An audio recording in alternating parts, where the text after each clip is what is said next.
Mom and friends, welcome. I'm James with Mom Life Cooking, where I create and share recipes that are healthy and budget friendly, as well as healthy living videos. Today I'm going to share with you guys 3 tips to finding time to exercise as a stay-at-home mom, or just as a busy mom, as well as I'm going to share with you how I apply those 3 tips to my own life.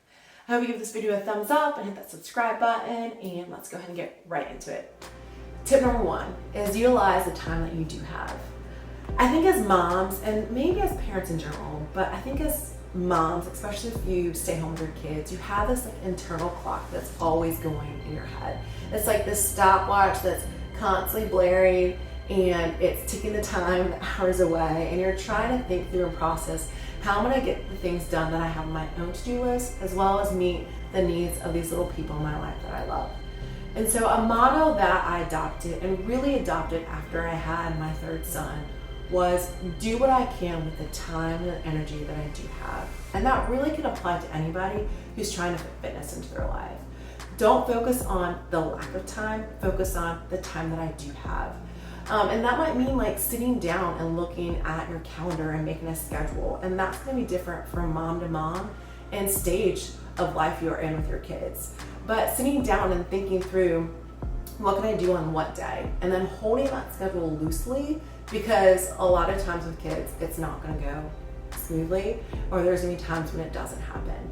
And that really brings me to how I apply this to my own life. You know, if I had just like 20 minutes, I would think about like what I could do. If I had one napping and my other 2 were having resting quiet time and it's quiet, I would think, you know, I have 20 minutes. What exercise, what video, what can I do in these 20 minutes, instead of thinking like, oh man, I only have 20 minutes. It's not worth it. Don't let your lack of time restrict you and dictate that you can't do something, because you still can. And a lot of times that 20 minutes is even more beneficial for us mentally and emotionally than sometimes it is physically. So use the time that you do have. And maybe it's 10 minutes. It's okay. Do something. It's better than nothing. And that took a long time for me to process, that something is better than nothing. And that brings me to tip number 2, change your mindset. If you're someone that fitness was a big part of your life prior to kids, I think it's really easy for us to compare and to think about our life before kids and think, hey, I can do that, it's easy, it can transfer. And for some people, that lifestyle transfers over easy. But for a lot of us, I think we have to change our mindset to think about fitness. It can't be exactly how it was before. And I think if we do, it's detrimental to ourselves, it's unrealistic, we're setting ourselves up to failure, not meeting those expectations, and not giving ourselves grace.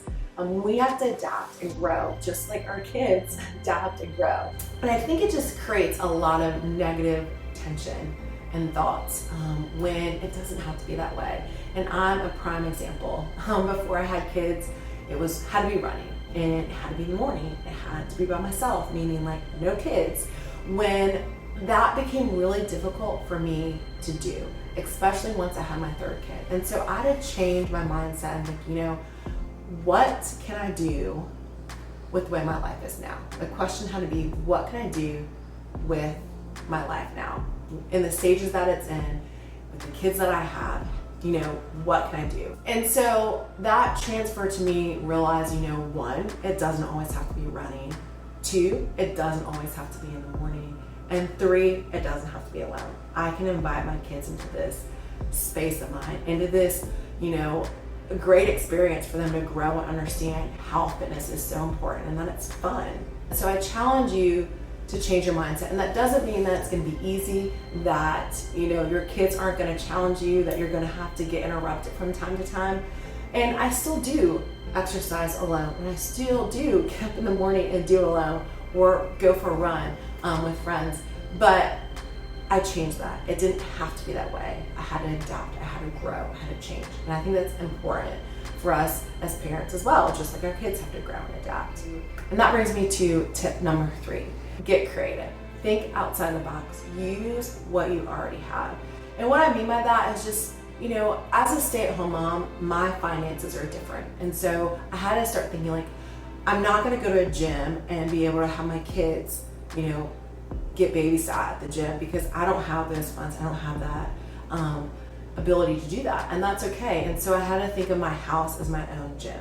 And so the question became, what spaces do I have in my house and how can I utilize them? And so how did I apply that to my life? You know, I had a garage and I never ever imagined thinking I was gonna be exercising in my garage. But I did this especially when my third son was really little and he was still taking 2 naps. I'd get him down for a nap, I'd go out to my garage, I'd take my computer, find whatever YouTube exercise video I was gonna do, let my 2 older kids play outside, and I would exercise in my garage. They got to play, they got to have fun, and I got to exercise. Another way is my stroller, like just my neighborhood. I would put my littlest one in the stroller. I lived on a cul-de-sac. I let my 2 other boys play, and I'd put him in the stroller. I'd run down the stop sign, run back, do an exercise. It was like a circuit, 30-minute circuit exercise. Run back to the stop sign, run back to the driveway, do another exercise, and do that for 30 minutes. They got to play, my little one loved being in the stroller, and I got to exercise. And then lastly, I used my bonus room. It was the biggest space, we all could exercise, they could play, or we all could exercise together. And so I think it's really important to just realize that we have a lot more at our disposal than we really think we do. And you know, fitness doesn't have to happen in a gym. It doesn't have to happen, you know, in that space. It can happen in your neighborhood. It could happen with your neighbor. You guys exercise in the cul-de-sac together. There's so many ways you can fit it. It's really endless. We just have to think about it. I hope you guys enjoy this video. These 3 tips to finding time to fit exercise into your life as a stay-at-home mom, or just if you're someone who's trying to fit it back into your lifestyle. These are great little tips, and just a quick reminder of those 3 tips. 1 is utilize the time that you have. 2, change your mindset. And 3, get creative. Think outside the box. We all have tons of spaces and tools in our house that we just tend to not think about. If you've enjoyed this video and you haven't already, please give it a thumbs up and hit the subscribe button and the bell, especially if you're a mom like myself that's trying to find those quick and healthy recipes to get on the table for your family or living a healthy lifestyle. Until next time, thanks. Bye.